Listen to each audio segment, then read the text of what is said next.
আসসালামু আলাইকুম রহমতুল্লাহ। প্রিয় দর্শক, কেমন আছেন? আশা করি ভালো আছেন। প্রিয় দর্শক, মামলায় আটকে আছে 32,000 সহকারী শিক্ষকের পদোন্নতি। প্রাথমিক ও গণশিক্ষা উপদেষ্টা, চলুন বিস্তারিত জেনে নিই।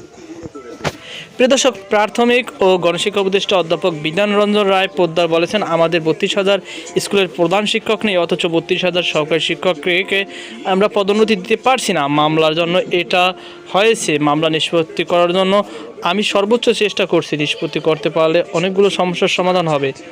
গতকাল রোববার দুপুরে কক্সবাজার কুতুবদিয়া উপজেলার কৈয়ারবিল সরকারি প্রাথমিক বিদ্যালয় পরিদর্শন শেষে সাংবাদিককে একথা বলেন তিনি। এর আগে উপদেষ্টা উপজেলা উত্তর লেমশিখালী সরকারি প্রাথমিক বিদ্যালয় এবং পূর্ব দুরং সরকারি প্রাথমিক বিদ্যালয় শ্রেণীকক্ষ, অবকাঠামো, অফিস কক্ষ পরিদর্শন করেন। এছাড়া কুতুবদিয়ার ঐতিহ্যবাহী বাতিঘর ও সৈকতগুলো দেখেন তিনি। প্রাথমিক গণশিক্ষা উপদেষ্টা বিধান রঞ্জন রায় পোদ্দার বলেন, কুতুবদিয়া বিভিন্ন বিদ্যালয় ঘুরে শিক্ষক সংকট দেখা গেছে। নতুন শিক্ষক নিয়োগের মাধ্যমে দেশের মূল ভূখণ্ড থেকে বিচ্ছিন্ন কুতুবদিয়া সহ দেশের প্রত্যন্ত অঞ্চলের বিদ্যালয়গুলোতে শিক্ষক সংকট দূর করা হবে। এ সময় উপস্থিত ছিলেন প্রাথমিক গণশিক্ষা উপদেষ্টার সহধর্মিণী রমা সাহা,